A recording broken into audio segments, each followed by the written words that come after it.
परसों होकर उसकी फांसी होने वाली होती है। जेलर साहब उसके पास पहुंचते हैं और बोलते हैं, तुम्हारी अंतिम इच्छा क्या है? सुबोध थोड़ी देर चुप रहता है और इसके बाद बोलता है कि साहब, मैं चाहता हूं कि हमारी अंतिम इच्छा आप पूरी कर दें। सुबोध कहना प्रारंभ करता है कि मैं चाहता हूं कि मैं अपनी आखिरी रात या फिर मैं अपना एक रात अपनी पत्नी के साथ बिताऊं, उसके साथ मैं एक ही बेड पर सोना चाहता हूं। और इस बात को सुनकर जेलर साहब आश्चर्य में पड़ जाते हैं, कहीं कहीं सोच में पड़ जाते हैं, और वह सोचते हैं कि मैंने अपने 20 साल के सर्विस पीरियड में ऐसा पहली बार देख रहा हूं जो कैदी 2 दिन बाद उसको फांसी के फंदे पर झूलना है और वह दुनिया से सदा के लिए अलविदा होकर चला जाएगा। और उसके मन में यह ख्याल आता है कि वह पत्नी के साथ एक रात बिताना चाहता है, वह पत्नी के साथ एक रात सोना चाहता है। लेकिन अंतिम इच्छा तो अंतिम इच्छा है। अंतिम इच्छा पूरी करने के लिए जेलर साहब तैयार हो जाते हैं और वह उसके पत्नी को यह खबर भेजवा है कि तुम्हारा पति चाहता है कि तुम उसकी अंतिम इच्छा पूरी कर दो। दोस्तों, यह एक ऐसी कहानी है जिसे सुनकर आपकी अंतरात्मा कांप उठेगी, आपकी रूह भी कांप उठेगी। और यह कहानी उत्तर प्रदेश के अलीगढ़ की है, जहां पर 2 दोस्त होते हैं। एक का नाम सुबोध होता है और दूसरे का नाम प्रमोद होता है। सुबोध और प्रमोद एक साथ खाते हैं, एक साथ पीते हैं, धीरे धीरे एक साथ बड़े भी होते हैं और एक निश्चित समय के बाद दोनों दोस्त कहीं ना कहीं एक कंपनी में जॉब के उद्देश्य से ज्वाइन कर जाते हैं। और इसी बीच उसी कंपनी में एक लड़की होती है जिसका नाम होता है वंदना, और वह सुबोध से कहीं ना कहीं प्यार कर बैठती है, सुबोध को अपना दिल दे बैठती है और दोनों का एक साथ मिलना जुलना, घूमना फिरना साथ साथ होना हो जाता है। सुबोध जब अपना टिफिन लेकर जाता है तो उसके टिफिन से कहीं ना कहीं वंदना भी खा लेती है, और जब वंदना लेकर आती है तो उससे सुबोध भी निकाल के खा लेता है। मतलब ये कहे कि दोनों की दोस्ती इस हद तक आगे बढ़ चुकी थी जो कहीं कहीं अब औरों को भी नजर आने लगा था। सुबोध का जो दोस्त होता है प्रमोद कहता है कि दोस्त, मैं चाहता हूं कि हमारी भी दोस्ती उस लड़की वंदना से हो जाए। वो कहते हैं ना कि कोई भी अपने गर्लफ्रेंड को किसी से शेयर नहीं करना चाहता है।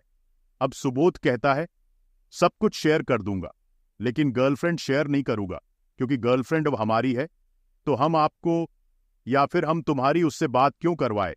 कहीं ना कहीं वो साफ साफ मना कर देता है और कहता है कि हम उससे तुम्हारी दोस्ती नहीं करवा सकते हैं। इस बात से कहीं कहीं प्रमोद नाराज हो जाता है और उसी समय से सुबोध के प्रति उसके मन में जलन की भावना उत्पन्न हो जाती है। एक दिन मौका पाकर प्रमोद उस लड़की के मना करने के बाद भी उसके साथ जबरन करता है, उसके साथ हर वह काम करता है जो आमतौर पर लड़की नहीं चाहती है। उस हद तक वह गुजर जाता है और इसके बाद उसने उसकी बड़े ही निर्मम तरीके से गला दबाकर न सिर्फ हत्या करता है, बल्कि हत्या करने के बाद सुबोध के बेड पर जाके सुला भी देता है। बाद वो वहां से फरार हो जाता है और इसके बाद खुद इस बात की सूचना पुलिस को फोन करके देता है कि एक लड़की ऐसे ऐसे यहां पर पड़ी हुई है, उसका डेड बॉडी पड़ा हुआ है। पुलिस मौके वारदात पर पहुंचती है और उसी समय सुबोध उस रूम पर पहुंचा हुआ होता है और सुबोध की गिरफ्तारी वहां पर हो जाती है। सुबोध यह सोचने पर मजबूर हो जाता है कि आखिर ऐसा हुआ कैसे, आखिर यह जो कृत हुआ है इस कृत को किया किसने। कहा जाता है ना कि जो मौके वारदात पर सबूत मिलता है वह सबूत ही सब कुछ होता है, और कहीं कहीं सबूत के बल पर ही सारा काम होता है। सुबोध की गिरफ्तारी होती है, सुबोध को जेल भेजा जाता है और जेल भेजने के बाद तमाम तरह की चीजें होने लगती हैं। इसी बीच पोस्टमार्टम का रिपोर्ट भी आ जाता है। लड़की के पोस्टमार्टम का जब रिपोर्ट आता है, उस रिपोर्ट में साफ साफ इस बात की पुष्टि होती है कि कहीं ना कहीं इस लड़की के साथ पहले दुष्कर्म किया गया और दुष्कर्म करने के बाद बड़े ही निर्मम तरीके से इसके गले दबाकर हत्या की गई है। जैसे ही इस बात की पुष्टि होती है कि लड़की के साथ ऐसा कृत्य है, सब इस बात को लेकर इस लड़के को फांसी हो इसकी डिमांड करने लगते हैं। जगह जगह कैंडल मार्च प्रारंभ हो जाता है। जितने भी राजनीतिक संगठन है, सामाजिक संगठन है, सब इस बात के लिए अपनी आवाज उठाते हैं कि जल्द से जल्द इस लड़के को फांसी के फंदे पर पहुंचाया जाए, और होता भी वही है। समय आने पर कहीं कहीं सबूत के बेस पर सुबोध को फांसी की सजा जज साहब सुना देते हैं। आज एक बार फिर से एक निर्दोष को दोषी बनाया जाता है, वह भी दोष इतना कि कहीं ना कहीं फांसी के फंदे तक ही उसको पहुंचा दिया जाता है। परसों होकर उसकी फांसी होनी होती है। जेलर साहब उसके पास पहुंचते हैं और बोलते हैं, अब सुबोध, परसों तुम्हारी फांसी होनी है, और फांसी होने से पूर्व कानून और संविधान भी यह कहता है कि जिसको फांसी होनी होती है उससे पूछा जाता है कि तुम्हारी अंतिम इच्छा क्या है। तो उसी संविधान और कानून और न्यायालय का अनुपालन करने के लिए मैं तुम्हारे पास आया हूं। और मैं पूछ रहा हूं कि तुम आखिर क्या चाहते हो, तुम्हारी अंतिम इच्छा क्या है। सुबोध थोड़ी देर चुप रहता है और इसके बाद बोलता है कि साहब, मैं चाहता हूं कि हमारी अंतिम इच्छा आप पूरी कर दे। सबकी अंतिम इच्छा पूरी होती है तो तुम्हारी भी अंतिम इच्छा पूरी होगी। सुबोध कहना प्रारंभ करता है कि मैं चाहता हूं कि मैं अपना आखिरी रात या फिर मैं अपना एक रात अपनी पत्नी के साथ बिताऊं। उसके साथ मैं एक ही बेड पर सोना चाहता हूं, क्योंकि बात अंतिम इच्छा की थी। और इस बात को सुनकर कहीं कहीं आश्चर्य में पड़ जाते हैं, कहीं ना कहीं सोच में पड़ जाते हैं जेलर साहब, और वह सोचते हैं कि मैं अपने 20 साल के सर्विस पीरियड में ऐसा पहली बार देख रहा हूं जो कैदी 2 दिन बाद उसको फांसी के फंदे पर झुलना है और वो दुनिया से सदा के लिए अलविदा होकर चला जाएगा, और उसके मन में यह ख्याल आता है कि वह पत्नी के साथ एक रात बिताना चाहता है, वह पत्नी के साथ एक रात सोना चाहता है। लेकिन अंतिम इच्छा तो अंतिम इच्छा है। अंतिम इच्छा पूरी करने के लिए जेलर साहब तैयार हो जाते हैं और वह उसके पत्नी को यह खबर भेजवाते हैं कि तुम्हारा पति चाहता है कि तुम उसकी अंतिम इच्छा पूरी कर दो, एक रात तुम उसके साथ बिता दो, एक रात उसके साथ तुम एक बेड पर सो जाओ। उसकी पत्नी वहां से घर से निकलती है और वो भी सोचती है कि चलो कोई बात नहीं, आखिर है तो मेरा पति, चाहे वह दोषी हो या निर्दोष, कानून तो उसको दोषी मान चुकी है और कहीं ना कहीं वह जरूर इन्वॉल्व होगा इस चीज में, तभी कानून भी उसको दोषी मान चुका है। तो वो चलती है और अगर पति की इच्छा है कि मैं एक रात उसके साथ बिताऊं तो मैं जाती हूं, कहीं कहीं इस बात को सोच के। पत्नी उससे मिलने के लिए जेल के दरवाजे पर पहुंचती है। इधर उसके आने से पहले ही जेलर साहब सारी व्यवस्था करके रखते हैं। उसको जनरल वार्ड से एक रूम में जेल के अंदर ही शिफ्ट किया जाता है और रूम में शिफ्ट करने से पहले उस रूम में एक रिकॉर्डर लगाया जाता है ताकि उस पति और पत्नी के बीच क्या चीजें चल रही हैं, क्या चीज एक दूसरे से ये दोनों लोग आपस में बातचीत कर रहे हैं, इसकी जानकारी हमें मिलती रहे। और वॉइस रिकॉर्डर का जो कंट्रोलिंग पावर होता है वह जेलर साहब अपने ऑफिस में कनेक्ट कर लेते हैं, जहां से उन दोनों के बीच जो भी बातचीत हो रहा है उसको साफ साफ सुन पाए। और इसके साथ ही उस रूम के बाहर भी 2 बॉडीगार्ड भी तैनात कर दिया जाता है। पत्नी जैसे ही पति के पास जाती है, जाने से पूर्व जैसे ही अपने पति को देखती है, कहीं ना कहीं रोना प्रारंभ कर देती है, जिसे देख के पति भी रोना प्रारंभ कर देता है और दोनों काफी देर तक रोते हैं। रोने का जब सिलसिला खत्म हो जाता है तो पत्नी अचानक से पूछती है कि तुमने आखिर ऐसा क्यों किया सुबोध? आखिर हमारे प्यार में क्या कमी रह गई थी जो तुमने यह कृत किया?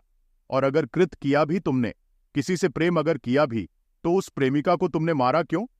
आखिर क्या बातें हो गई थी कि जिस लड़की से तुम प्यार करते थे उसी की तुमने हत्या कर दी? उसका पति सुबोध अवाक रह जाता है, थोड़ी देर चुप रहता है और इसके बाद बोलना प्रारंभ करता है, क्योंकि जिस बात के लिए तुम मुझे बोल रही हो या फिर कानून जिस बात के लिए, जिस कृत के लिए मुझे फांसी की सजा सुनाई है, वास्तव में मैं दोषी हूं ही नहीं, मैंने वैसा कुछ किया ही नहीं। यह भारत का कानून है, साक्ष्य और सबूत के बल पर किसी को सजा सुनाता है। इस बात से कहीं ना कहीं जितना भी एविडेंस है, जितना भी सबूत है, जितना भी साक्ष्य है, वह हमारे अगेंस्ट मिला है, इस वजह से हमें फांसी की सजा सुनाई गई है। तो आखिर क्या बात था, आखिर क्या बात है, तुम वह बात बताओ, उसकी पत्नी यह पूछती है। और इधर इन दोनों के बीच जो भी बातचीत हो रहा होता है, जो भी बातचीत चल रहा होता है, ये बात साफ साफ जेलर साहब के साथ साथ और भी लोग सुन रहे होते हैं।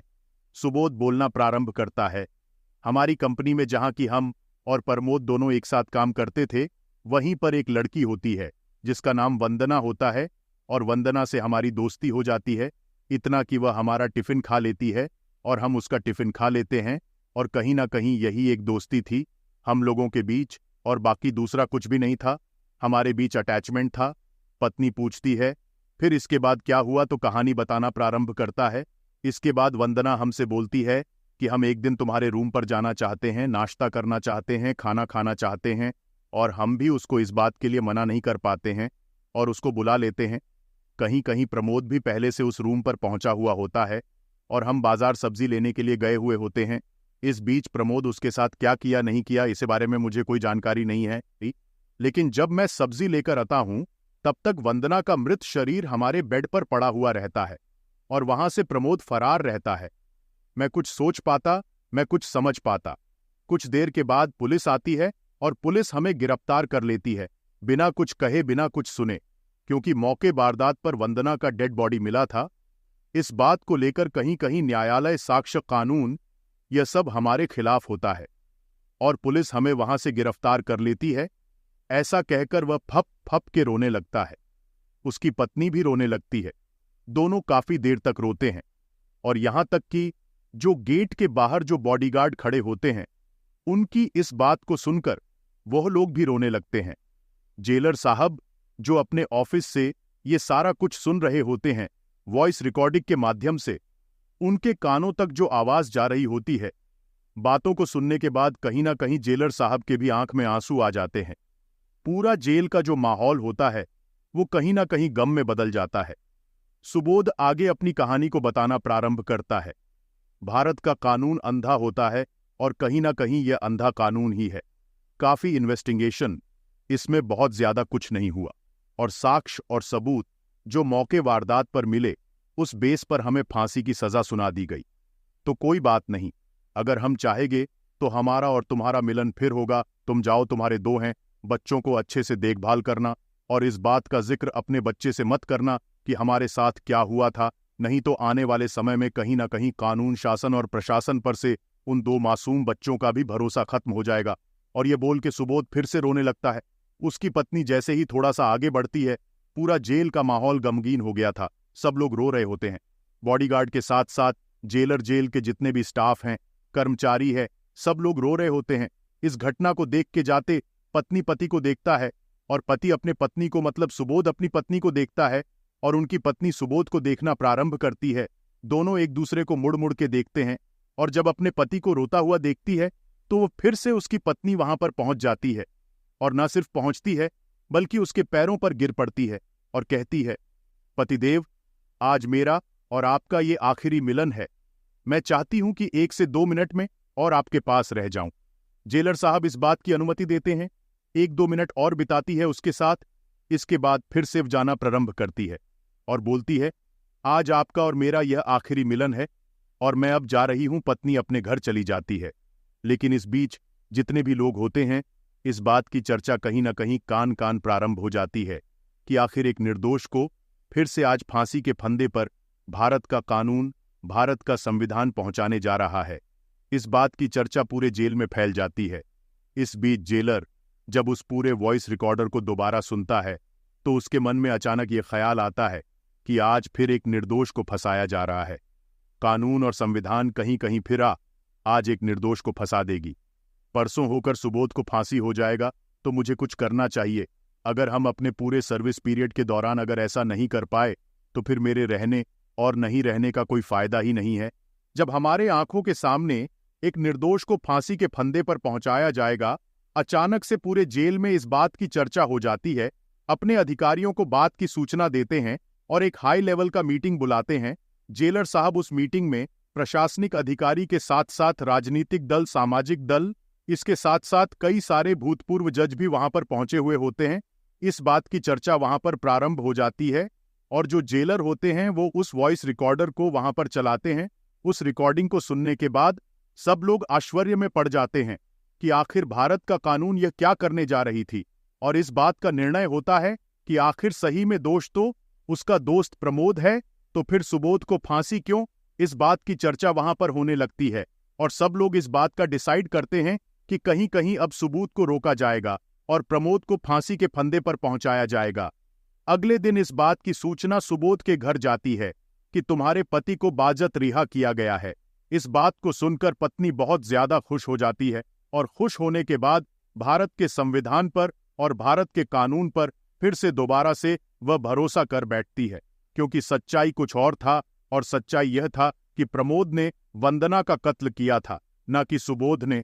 अब क्योंकि परसों फांसी होनी होती है, सुबोध को इधर जैसे ही कोर्ट का आदेश होता है कि प्रमोद को जल्द से जल्द पकड़ा जाए, पुलिस अपना काम प्रारंभ करती है और जाकर प्रमोद को पकड़ लेती है। प्रमोद को न्यायालय में प्रस्तुत किया जाता है और न्यायालय में प्रमोद को फांसी की सजा सुना दी जाती है। कहीं ना कहीं कानून और संविधान पर भरोसा नहीं करने वाले लोगों का विश्वास और भरोसा फिर से भारत के न्यायिक प्रक्रिया, संविधान और कानून पे हो जाता है। अगले ही पल प्रमोद को फांसी के फंदे पर पहुंचाया जाता है और प्रमोद को फांसी हो जाती है और बाइज्जत सुबोध को रिहा किया जाता है। यही कहा गया है कि कर भला तो हो भला। अगर आप भला करेंगे तो आपके साथ भला ही होगा, अगर आप बुरा करेंगे तो आपके साथ बुरा ही होगा। बाकी इस पूरी कहानी को लेके आप लोगों की क्या राय है? आप लोगों का क्या विचार है? कमेंट सेक्शन में अपनी राय, अपनी प्रतिक्रिया जरूर दें। दोस्तों, इस कहानी को शेयर करके हमारा मकसद किसी की भावना को आहत करना नहीं है और ना किसी का दिल दुखाना है। हमारी मकसद बस इतना है कि आप लोगों को सतर्क और जागरूक करना है। अगर आपको हमारी मेहनत पसंद आई हो तो कृपया हमारे चैनल सब्सक्राइब जरूर करें। धन्यवाद।